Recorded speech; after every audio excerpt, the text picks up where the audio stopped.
యేసుక్రీస్తు ప్రభు యోర్దాను నదిలో బాప్తిస్మం ఇచ్చి యోహాను దగ్గరికి వెళ్ళి నేరుగా బాప్తిస్మం ఇచ్చి యోహాను దగ్గర బాప్తిస్మం పొంది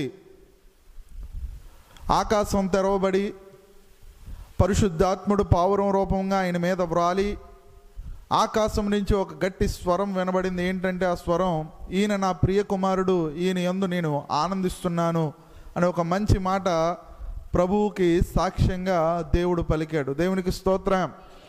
అయితే యోర్దాను నది ఎలాంటిది, యోర్దాను నది యొక్క ఆ ప్రాంతం ఎలాంటిది అని ఒకసారి మనం ఆలోచన చేస్తే, యోర్దాను నది యువతల పక్క అంతా అరణ్యం ఉంటుంది, అవతల పక్కనంతా ఏముంటుందంటే పచ్చిక బయళ్ళు ఉంటాయి. యువతల పక్క అంతా ఎడారి అరణ్య ప్రాంతం. యోర్దానికి ఒకవైపు అంతా ఎడారి ప్రాంతం, గచ్చ పొదలు, గడ్డి పొదలు, ఇసుక, వేడి, నోరారిపోతూ ఉంటుంది, తడారిపోతూ ఉంటుంది నోరు. చాలా ఇబ్బందికరమైన అరణ్య ప్రాంతం అంతా ఒకవైపు ఉంటుంది. అంటే ఒక రకంగా చెప్పాలి అంటే ఇశ్రాయేలు ప్రజలు వాగ్దానం దేశం ఏ విధంగా వచ్చారు? అరణ్య ప్రాంతం నుంచి వచ్చారు. అంటే వారు సంచరించిన ఎడారి ప్రాంతం, అరణ్య ప్రాంతం అంతా ఒకవైపు ఉంటుంది.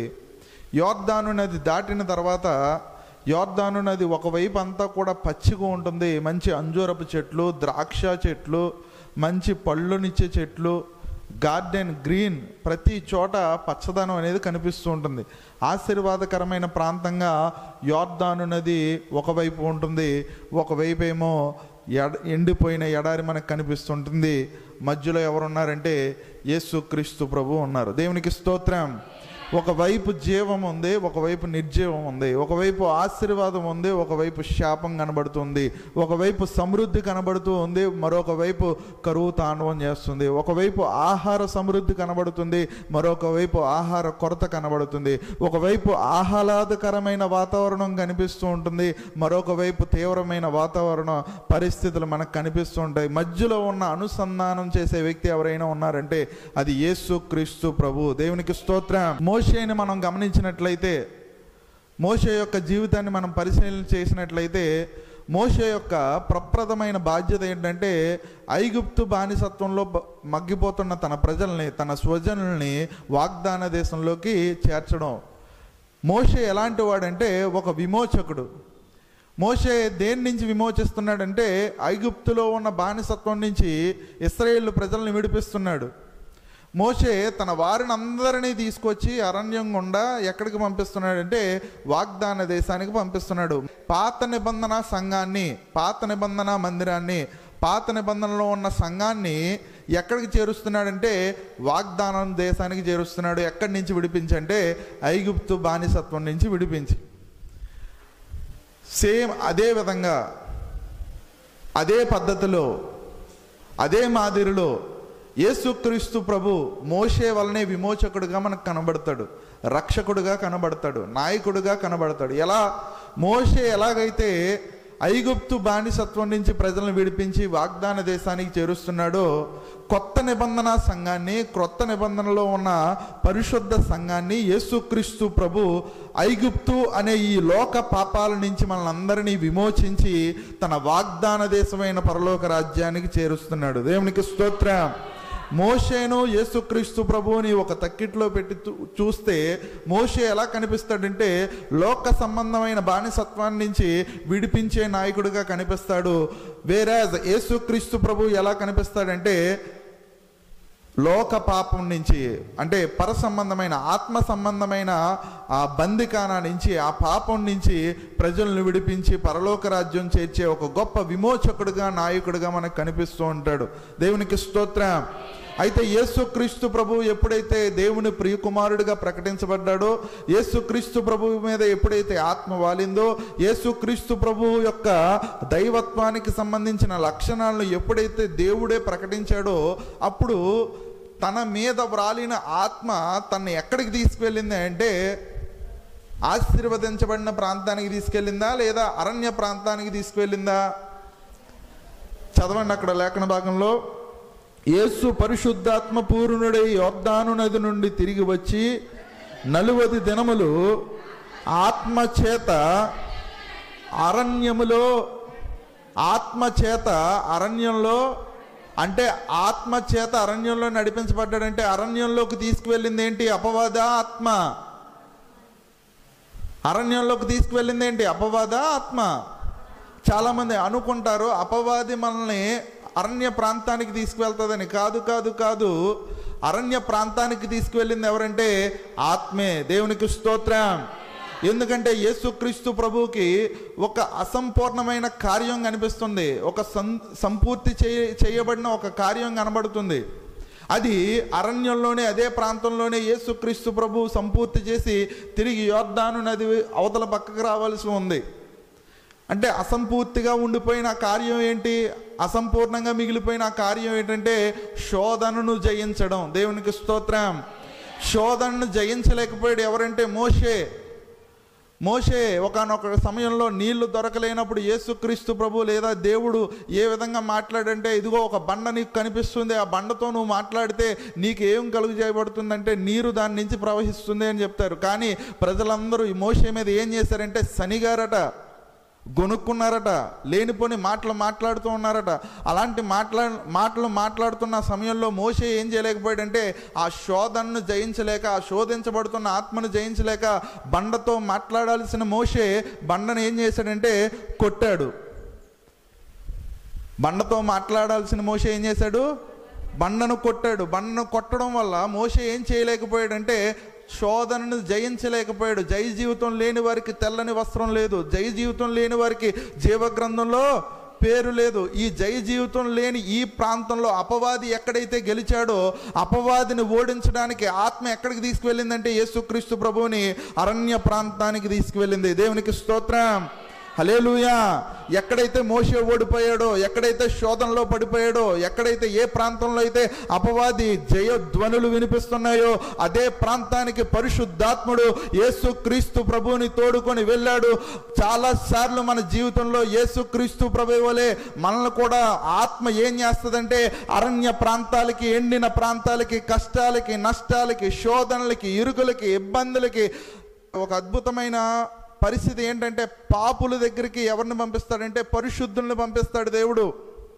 పాపుల దగ్గరికి ఎవరిని పంపిస్తాడు? పరిశుద్ధుల్ని పంపిస్తాడు దేవుడు. దేని కొరకు అంటే ఆ పాపపు బంధకానాల్లో ఉండిపోయిన వారు అందరినీ తిరిగి విమోచనలోకి నడిపించడానికి, రక్షణలో నడిపించడానికి, వారికి వాగ్దాన దేశాన్ని చేర్చడానికి వారిని ఏం చేస్తాడంటే ప్రతికూలమైన పరిస్థితుల్లోకి పరిశుద్ధాత్ముడు తోడుకొని వెళ్తాడు. అదేవిధంగా యేసుక్రీస్తు ప్రభు ఎక్కడికి తోడుకొని వెళ్ళబడ్డాడంటే అరణ్య ప్రాంతానికి వెళ్ళాడు. అయితే మోషే మీద ఈ ప్రజలందరూ గొనిగారు.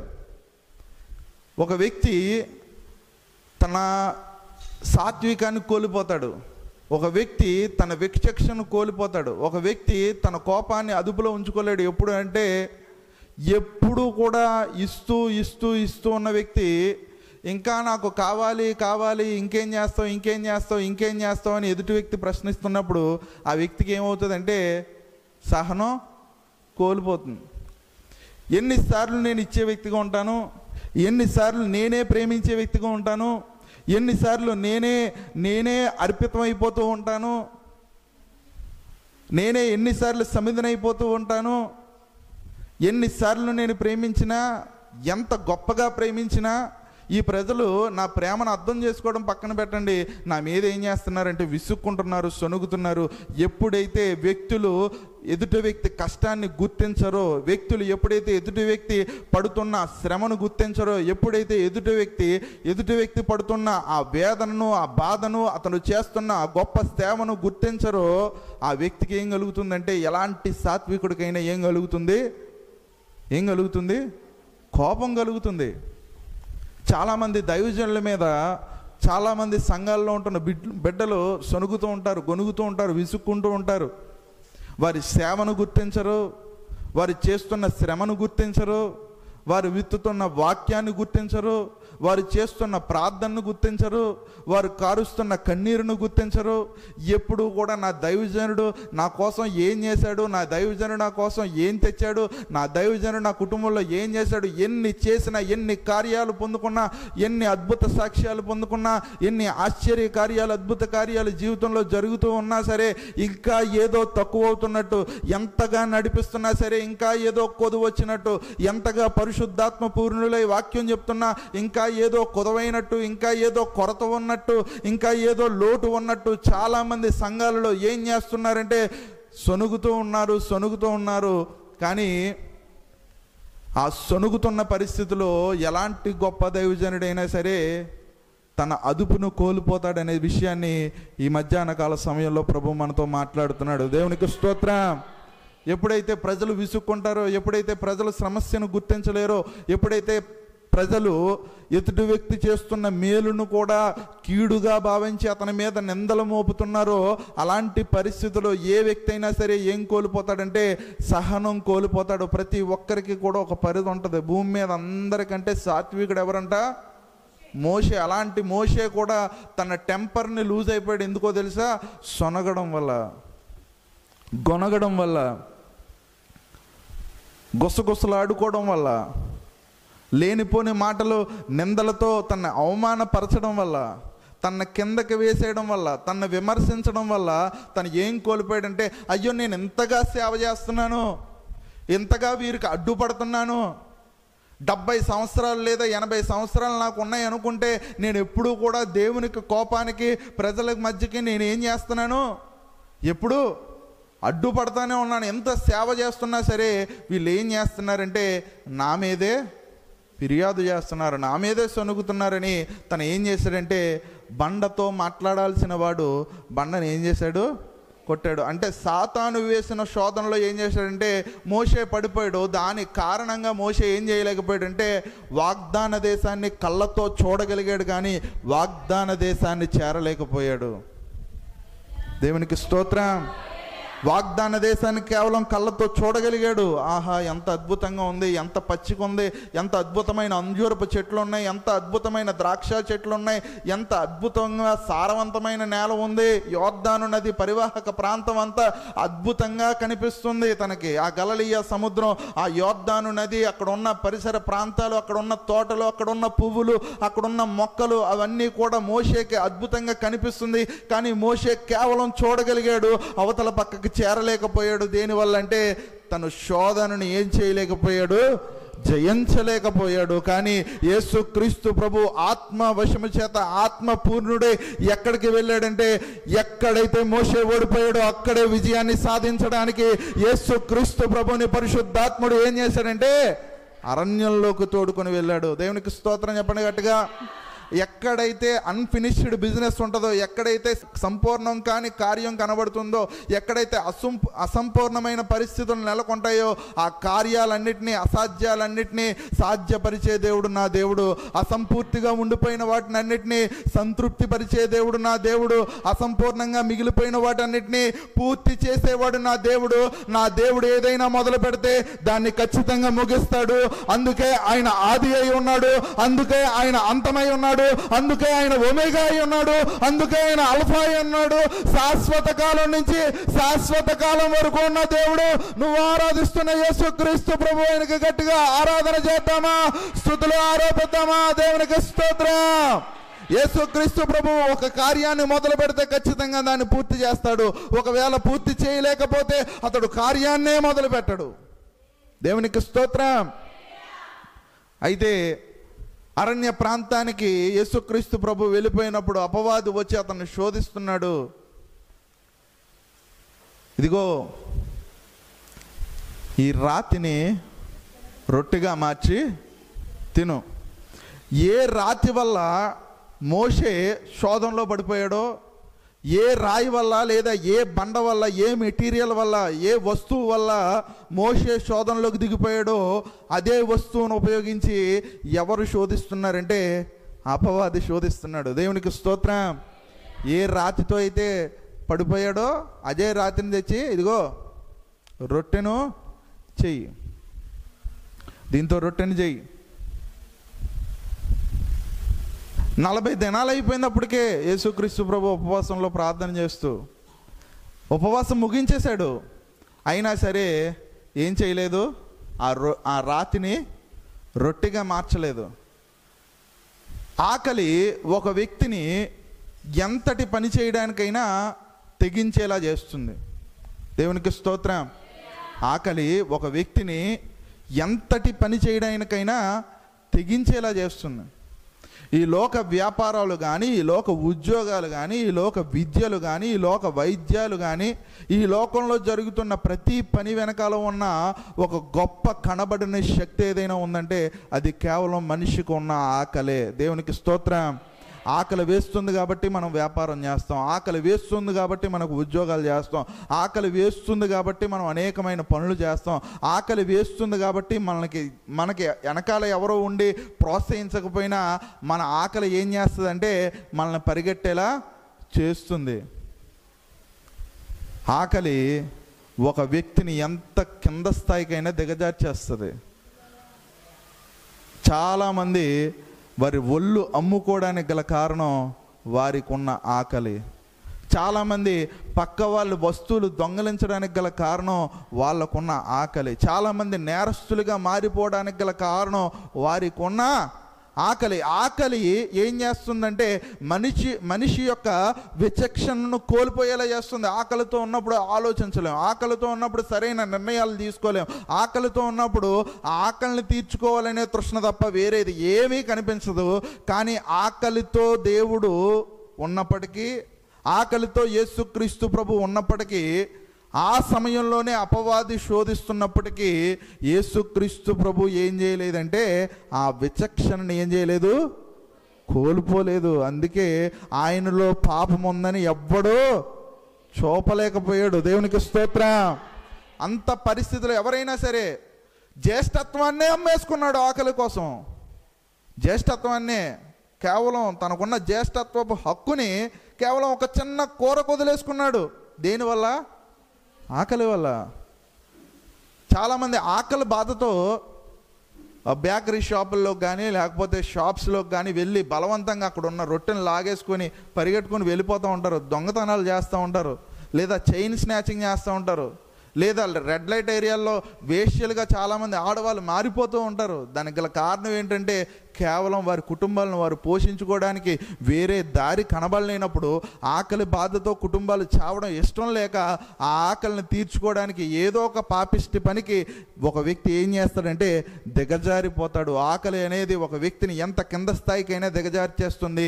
కానీ నా దేవుడు, నేను ఆరాధిస్తున్న క్రీస్తు సాధారణమైన వ్యక్తి కాదు, ఆయన అసాధారణమైన వ్యక్తి. కాబట్టి ఆకలి అనే శోధనను కూడా ఆయన ఏం చేశాడు?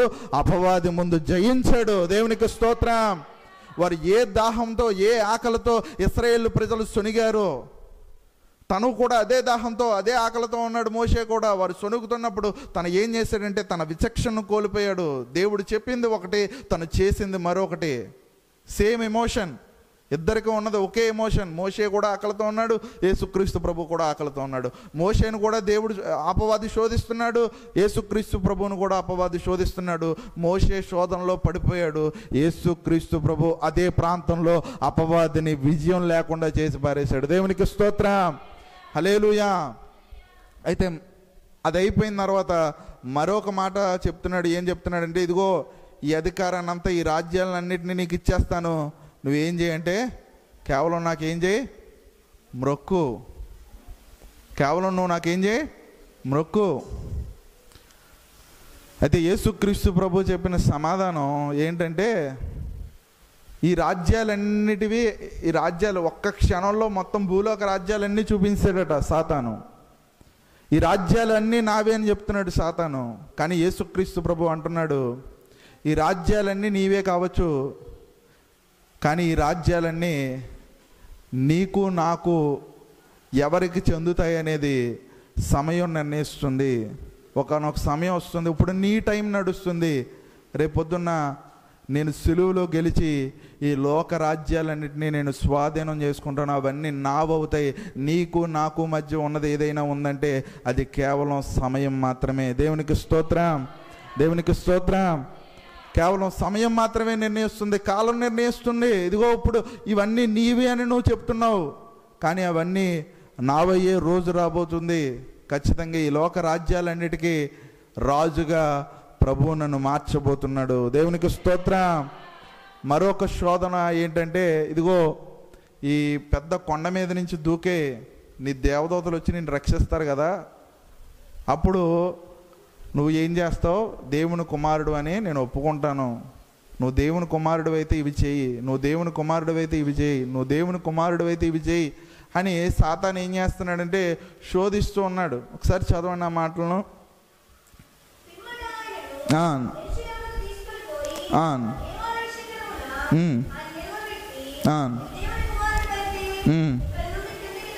రెండు సార్లు కూడా ఏమన్నాడండి? నువ్వు దేవుని కుమారుడు అయితే ఈ రాత్రిని ఏం చేయి? రొట్టెగా మార్చు. నువ్వు దేవుని కుమారుడు అయితే ఈ కొండ మీద నుంచి దూకి నిన్ను దేవుని కుమారుడుగా నిరూపించుకో. దేవునికి స్తోత్రం, హల్లెలూయా. నువ్వు దేవుని కుమారుడు అయితే ఈ రాయిని రొట్టెగా మార్చు, ఈ రాతిని రొట్టెగా మార్చి నీ ఆకలిని తీర్చుకొని నిన్ను నువ్వు దేవుని కుమారుడిగా నిరూపించుకో. అప్పుడు యేసుక్రీస్తు ప్రభు అంటున్నాడు, కేవలం మనిషి రొట్టె వల్ల మాత్రమే బ్రతకడు.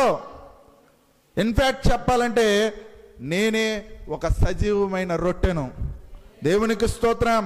నేనే జీవాహారాన్ని. నా ద్వారానే అనేక మంది నా శరీరాన్ని తిని అనేక మంది పాపులు ఏం చేయబోతున్నారంటే రక్షణ ప్రణాళికలోకి రాగబోతున్నారు. నేను కేవలం రొట్టెని చేయడం కాదు, నేనే జీవాహారాన్ని ఉన్నాను అని ప్రభు తన అపవాదితో మాట్లాడుతూ సవాలు చేస్తున్నాడు. ఇదిగో ఈ కొండ మీద నుంచి దూకి నిన్ను నువ్వు దేవుని కుమారుడిగా నిరూపించుకో.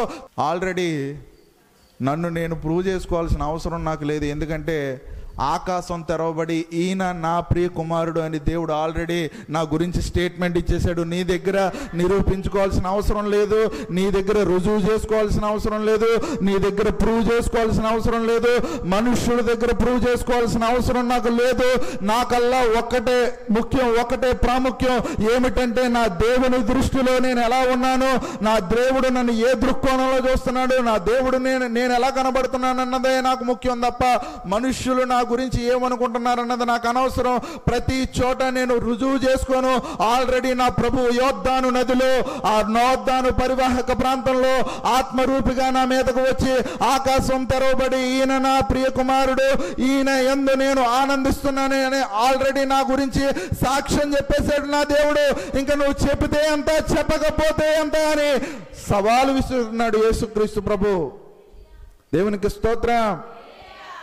నిన్ను నువ్వు రుజువు చేసుకోవాల్సిన అవసరం లేదు. నేనేంటో నాకు తెలుసు, నేనెవరినో నాకు తెలుసు, నేను ఎక్కడి నుంచి వచ్చానో నాకు తెలుసు, నేనేం చేయగలనో నాకు తెలుసు, నేను ఏ కార్యం చేత భూమి మీదకి దిగి వచ్చానో నాకు తెలుసు.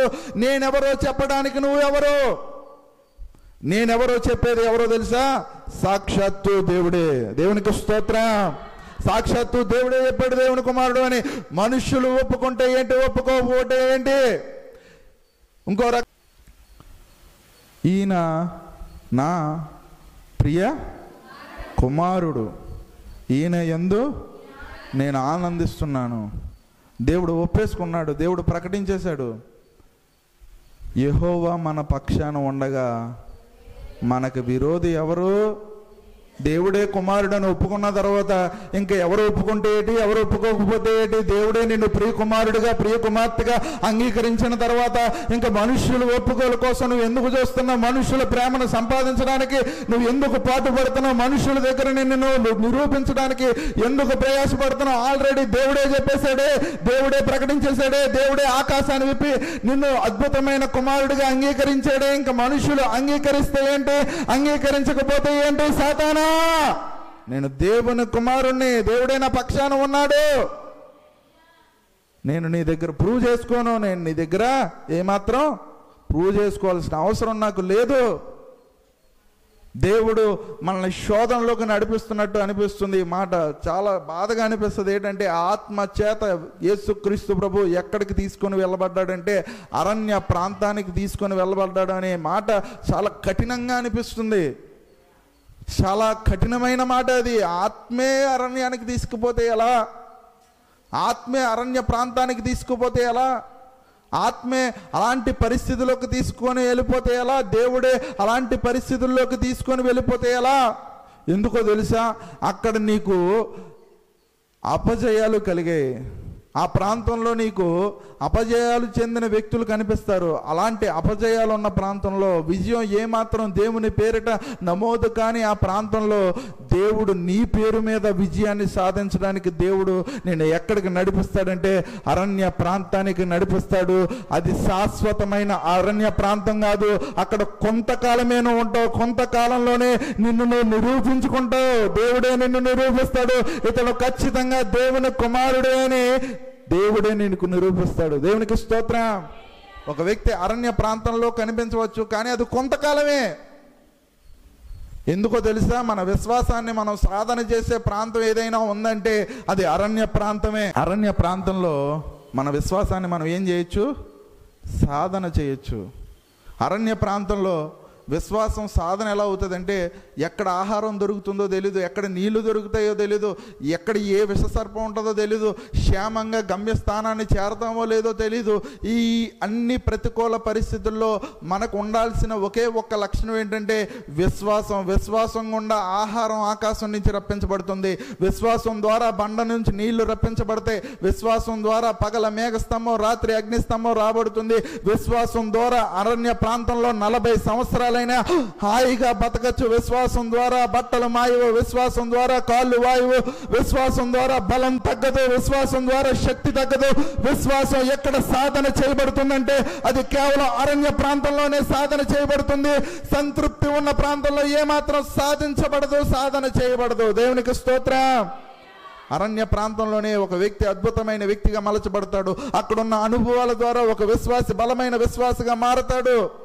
కాసేపు ఉద్యోగం లేనివాడిగా కనిపిస్తాడు, కాసేపు వ్యాపారం ఏమాత్రం చేత కానివాడిగా కనిపిస్తాడు, కాసేపు కుటుంబ జీవితాన్ని ఏమాత్రం ముందుకు వెళ్ళలేని వ్యక్తిగా కనిపిస్తాడు, కాసేపు చేత కానివాడిగా, కాసేపు ఓటమిని అంగీకరించిన వాడిగా, కాసేపు మోసగాడిగా, కాసేపు అన్యాయం చేయబడిన వ్యక్తిగా వాళ్ళు కనిపిస్తూ ఉండొచ్చు. అరణ్య ప్రాంతం శాశ్వత కాలం కాదు, కొంతకాలమే. ఎక్కడైతే అవమానమో అక్కడ విజయం, ఎక్కడైతే అపజయమో అక్కడ విజయం, ఎక్కడైతే అవమానమో అక్కడే ఘనత, ఎక్కడైతే అవమానమో అక్కడే సన్మానం చేసే దేవుడు ప్రభు అయిన యేసుక్రీస్తు. మోషే ఓడిపోయాడు, యేసుక్రీస్తు ప్రభు గెలిచాడు. దేవునికి స్తోత్రం.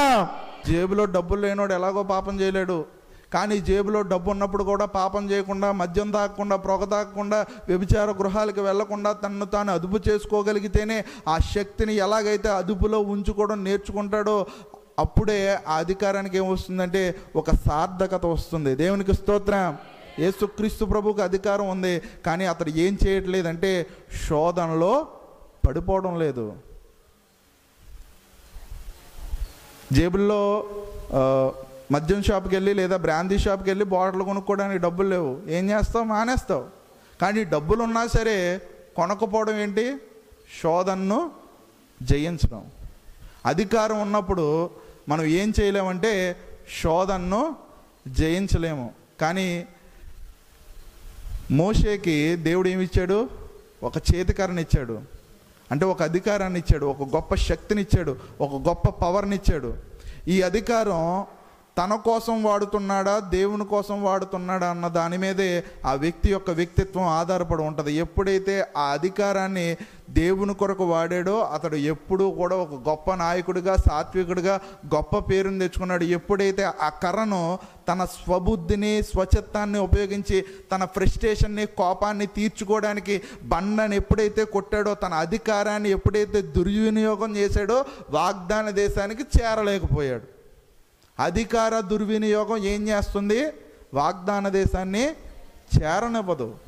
కానీ నా యేసుక్రీస్తు ప్రభు చేతిలో లోక అధికారం అంతా ఉన్నప్పటికీ అరణ్య ప్రాంతంలో ఆయనకు పరిచర్య చేసే వాళ్ళు ఎవరంటే దేవదూతలు పరిచర్య చేస్తున్నారట ఆయనకి అరణ్య ప్రాంతంలో. అలాంటి అరణ్య ప్రాంతంలో దేవదూతలు పరిచర్య చేస్తున్నప్పటికీ, అంత అధికారం ఉన్నప్పటికీ, రాతిని రొట్టిగా మార్చే అధికారం ఉన్నప్పటికీ, ప్రపాతం మీద నుంచి కిందకు దూకేసినా సరే దేవదూతలందరూ ఇలా చిటికి వేస్తే 72,000 దూతలు వచ్చి ఈ గ్రహాన్ని ఉనికిలో లేకుండా చేసేసి అంత గొప్ప శక్తి ఉన్న ఉన్నప్పటికీ, అంత అధికారం ఉన్నప్పటికీ ఆ అధికారాన్ని అంతటిని తన కోసం వాడుకోవట్లేదు, కానీ దేవుని కోసం వాడుతున్నాడు. కాబట్టి ఆయన ఏమయ్యాడంటే ఒక గొప్ప జై జీవితం కలిగిన ఒక గొప్ప యేసుక్రీస్తు ప్రభువుగా, ఎక్కడైతే మోషే ఓడిపోయాడో అక్కడే ఒక గొప్ప విజయాన్ని నమోదు చేసిన వ్యక్తిగా చరిత్రలో నిలిచిపోయాడు. పాత నిబంధన సంఘాన్ని నడిపించిన మోషే ఎక్కడైతే ఓడిపోయాడో క్రొత్త నిబంధన సంఘాన్ని స్థాపించే యేసుక్రీస్తు ప్రభు